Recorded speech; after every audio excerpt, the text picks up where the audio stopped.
কোনো ধরনের ফানুস আতশবাজি ফোটানো যাবে না এবং শব্দ দূষণ হয় এরকম কোনো বাঁশি ব্যবহার করা যাবে না।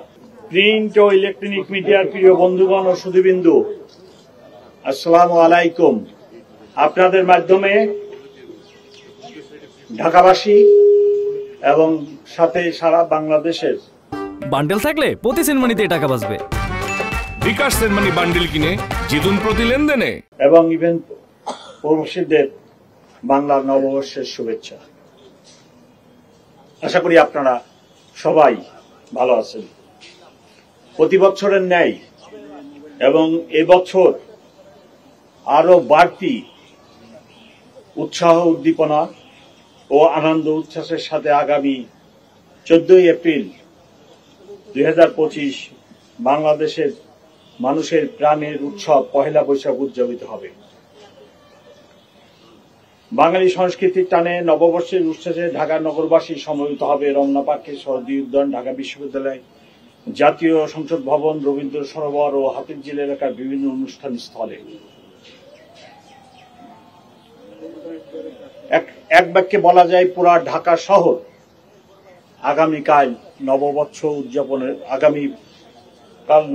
উদযাপনের জন্য প্রস্তুত। এবং এখানে যে সমস্ত এলাকার কথা বলছি এর বাইরেও সমগ্র ঢাকাতেই এই উৎসব পালিত হবে।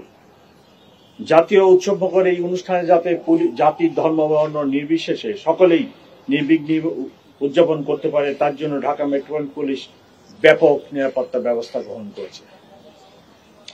বর্ষবরণ অনুষ্ঠানসমূহকে কেন্দ্র করে ঢাকা মহানগরীকে 21টি সেক্টরে ভাগ করে ঢাকা মেট্রোপলিটন পুলিশের পক্ষ থেকে পর্যাপ্ত সংখ্যক ইউনিফর্ম ও সাদা পোশাকে পুলিশ সদস্য মোতায়েন করা হবে।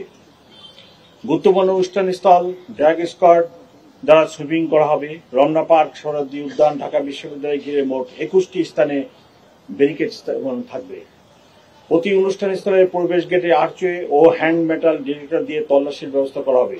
অনুষ্ঠানস্থল ও শোভাযাত্রার রুটসমূহ সিসি ক্যামেরা দ্বারা, স্টিল ক্যামেরা, ভিডিও ক্যামেরা ও ড্রোন ক্যামেরা দ্বারা সার্বক্ষণিক মনিটরিং করা হবে। অনুষ্ঠানস্থলের চারপাশে ও শোভাযাত্রার রুটে পর্যাপ্ত পরিমাণ পিকেট, ফুড, পেট্রোল ও লাইনিং ব্যবস্থা থাকবে। ডিবি, সিটিটিসি পর্যাপ্ত সোয়াট সংখ্যক পুলিশ সদস্যগণ সাদা পোশাকে মোতায়েন থাকবে। ইফটিজিং, ছিনতাই, অপরিষ্কার প্রতিরোধে সাদা পোশাকে পুলিশ দল মোতায়েন থাকবে। রমনা পার্ক, শরৎ উদ্যানের অভ্যন্তরে লস্ট অ্যান্ড ফাউন্ড সেন্টার স্থাপন করা হয়েছে, সেখানে মাইকিং ব্যবস্থা থাকবে। গোয়েন্দা নজরদারি বৃদ্ধি ও সাইবার পেট্রোল সহ নববর্ষ কেন্দ্রিক অপপ্রচার রোধে সামাজিক যোগাযোগ মাধ্যমে যে কোনো অপতৎপরতা মনিটরিং করা হচ্ছে। সম্মানিত নগরবাসীগণ, আপনাদের নিরাপত্তার স্বার্থে তল্লাশি কাজে আইন শৃঙ্খলা রক্ষা বাহিনীর সদস্যদের সহায়তা কামনা করি। অনুষ্ঠানস্থলে কোনো প্রকার মুখোশ, ব্যাগ, ধারালো বস্তু ও দাহ্য পদার্থ নিয়ে না আসার জন্য অনুরোধ করছি। নির্ধারিত সময়ের মধ্যে অনুষ্ঠান শেষ করতে হবে এবং অনুষ্ঠান স্থল ত্যাগ করতে হবে। কোনো ধরনের ফানুস আতশবাজি ফোটানো যাবে না এবং শব্দ দূষণ হয় এরকম কোনো বাঁশি ব্যবহার করা যাবে না। বর্ষবরণকে কেন্দ্র করে কোনো বাণিজ্যিক পণ্যের বাজারজাত করা যাবে না, বিশেষ করে শোভাযাত্রায় এবং অন্যান্য যে সমস্ত প্রোগ্রাম আছে সেই সকল প্রোগ্রামে। রমনা বটমূলে ছায়ানটের অনুষ্ঠান সকালে শুরু হবে এবং তাদের দ্বারা নির্ধারিত সময়ে শেষ হবে। উক্ত অনুষ্ঠানে 3টি গেট দিয়ে কেবল প্রবেশ করা যাবে। অনুষ্ঠান থেকে কেবল বের হওয়ার জন্য 2টি গেট ব্যবহার করা যাবে।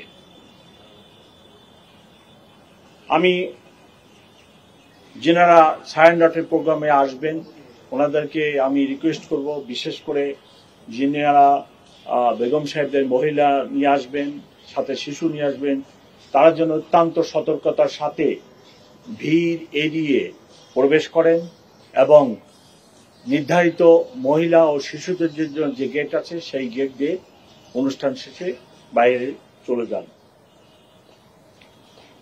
শরৎ উদ্যানে প্রবেশের 3টি গেট দিয়ে প্রবেশ করা যাবে এবং বের হওয়ার জন্য 3টি গেট ব্যবহার করা যাবে। রমনা পার্ক ও শরৎ উদ্যানে বিকাল 5 ঘটিকা পর্যন্ত প্রবেশ গেট দিয়ে প্রবেশ করা যাবে। বিকেল 5 ঘটিকার পর সকল গেট বাহির গেট হিসেবে ব্যবহৃত হবে।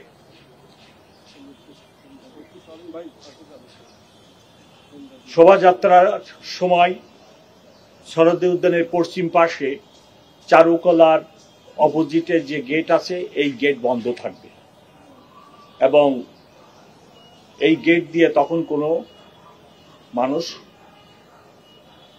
রাস্তায় যেতে পারবে না। বর্ষবরণ শোভাযাত্রা 14 এপ্রিল সকালে শুরু হবে। শোভাযাত্রাটি চারুকলা হতে শুরু হয়ে শাহবাগ মোড়, টিএসসি, শহীদ মিনার, দোয়েল চত্বর, বাংলা একাডেমি, টিএসসি হয়ে পুনরায় চারুকলায় গিয়ে শেষ হবে। শোভাযাত্রার পুরো রুটটি নিরাপত্তার চাদরে ঢাকা থাকবে। পাশ থেকে বিকল্প পথে শোভাযাত্রায় প্রবেশ করা যাবে না। শোভাযাত্রায় যিনারা যোগদান করতে চান তাদের জন্য আমরা একটি ম্যাপ এবং রুট নির্ধারণ করে দিয়েছি। এখানে শোভাযাত্রার শুরু থাকবে, হেড থাকবে চারুকলার সামনে এবং টেল ভিসি মহোদয়ের বাংলোর সামনে থাকবে। এখানে বিভিন্ন ধরনের আইটেম থাকবে, আপনারা জানেন প্রতি বছর যেটা হয়। আমরা শোভাযাত্রা যখন হবে তখন এর মাঝে যে রুট আমি বললাম এই রুটে কেউ মাঝখান দিয়ে শোভাযাত্রায় প্রবেশ করতে পারবেন না।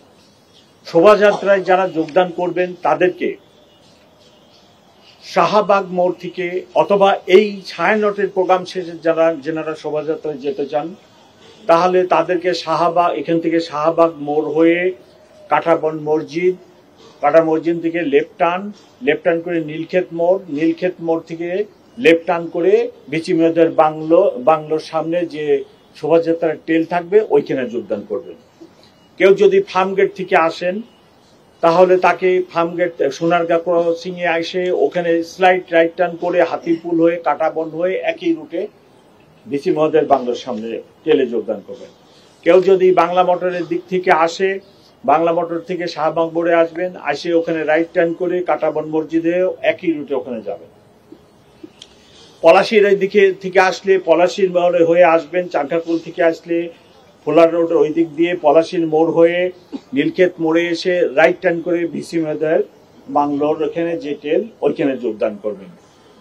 এই হলো আমাদের শোভাযাত্রায় যোগদানের জন্য এই রুট নির্ধারণ করছি আমরা।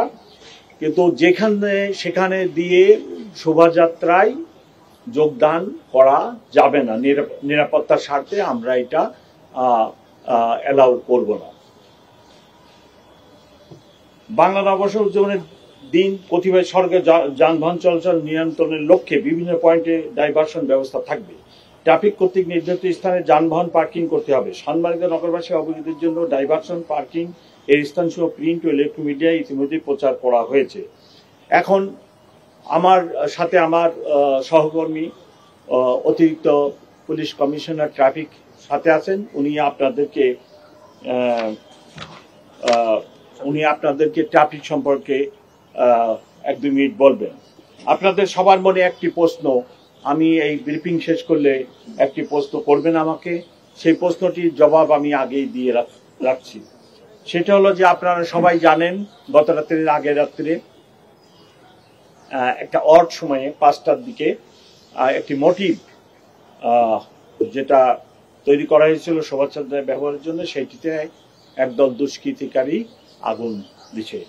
এটি নিয়ে একটি মামলা শাহবাগ থানায় রুজু করা হয়েছে এবং আমরা অত্যন্ত আন্তরিকতার সাথে এবং সকল ধরনের প্রচেষ্টা চালিয়ে যাচ্ছি মামলাটি উদ্ঘাটনের জন্য। এবং আপনারা এটুকুই শুধু জানে রাখেন যে তদন্তকালীন সময়ে আমরা কোনো কথা বলি না কোনো মামলা সংক্রান্ত। তো এইটুকু আমি আপনাদেরকে বলতেছি, আমরা অত্যন্ত ক্লোজ, খুব নিকটে পৌঁছে গেছি এই মামলাটি ডিটেকশনের ক্ষেত্রে এবং আমরা আশা করতেছি যে শোভাযাত্রার আগামীকাল 9টার আগেই আমরা একটা সন্তোষজনক পর্যায়ে মামলাটা ডিটেকশনের ক্ষেত্রে চলে যাব। দুর্বৃত্তদের অ্যারেস্ট করতেও সক্ষম হবে ইনশাআল্লাহ। শোভাযাত্রাটার রুট আপনাদেরকে বলছি, যেটা চারুকলার সামনে দাঁড়ায় শাহবাগের ওখানে যায় ইউটার্ন করে এরকম আসবে। প্লিজ যখন শোভাযাত্রাটা মার্চ করবে আপনারা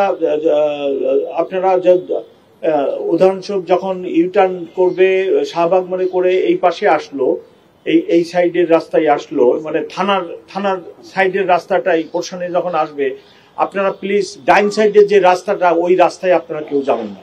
ওই রাস্তায় গেলে আপনার এটা তো দোয়েল চত্বর হয়ে যখন শহীদ মিনার হয়ে ওখান থেকে জিমনেশিয়াম রোড দিয়ে দোয়েল চত্বর হয়ে আবার চারুকলা এসে শেষ হবে। তো আপনারা যদি ডাইন সাইডের এই যখন যাইতেছে তখন ডাইন সাইডের রাস্তা বা দোয়েল চত্বর থেকে যখন আসবে এই প্রসেশন বা এই শোভাযাত্রার এই রুটটা প্লিজ আপনারা কেউ সামনে যাবেন না, তাহলে এই প্রসেশনটা আসতে বিঘ্নিত হবে। আপনাদের কাছে আমার অনুরোধ, এবং যেনারা এই শোভাযাত্রায় যোগদান করতে আসবেন তারা যেন প্রসেশনের সামনে না যান, তাহলে মেনে চলেন, তাহলে প্রসেশনটার মার্চে সমস্যা হবে। আর নিরাপত্তা ব্যবস্থা কোনো ঘাটতি নেই। আর আপনি যেটা বলতেছেন এটা ততদিন আছে, এটা বিষয়টা আমরা খতিয়ে দেখতেছি, এটা আমি আগেই বলছি, খতিয়ে দেখতেছি। তদন্তের সময় আমরা কথা বলতে চাই না, এইটা আমরা খতিয়ে দেখি, তারপরে এটা উদ্ঘাটিত হলে আপনাদেরকে আমরা জানাবো। ঝুঁকি নাই, আমরা তো ব্যাপক 18,000 আমরা 18,000 নিরাপত্তা কর্মী পুলিশ অফিসার নিয়োগ করতেছি, সাথে র্যাব আছে, বাংলাদেশ আর্মি আছে, এটিইউ আছে, এবং অন্যান্য গোয়েন্দা সংস্থাও আমাদেরকে সাহায্য করতেছে। এখন পর্যন্ত কোথাও থেকে কোনো এরকম কোনো ঝুঁকির কথা আমাদেরকে জানানো হয় নাই। সো আমি তার ভিত্তিতে বলতে পারি যে এখন পর্যন্ত কোনো ঝুঁকি নেই। ইনশাল্লাহ আমরা এটা সঠিকভাবে নিরাপত্তা দিয়ে কাজটি ঢাকা বিশ্ববিদ্যালয়কে সাহায্য করব এবং ওনারা কাজটি সঠিকভাবে সম্পন্ন করতে সক্ষম হবে। পেশাদারিত্বের সাথে কাজ করতেছি, কোনো নজির নাই আমরা কাউকে উঠায় নিয়ে আসি, অপহরণ করি, আটকায় রাখি। আমরা যেটা আইনি আছে আমরা কাউকে আইন মোতাবেকই অ্যারেস্ট করতেছি এবং 24 ঘন্টার মধ্যেই তাদেরকে আমরা কোর্টে সোপর্দ করি। Thank you.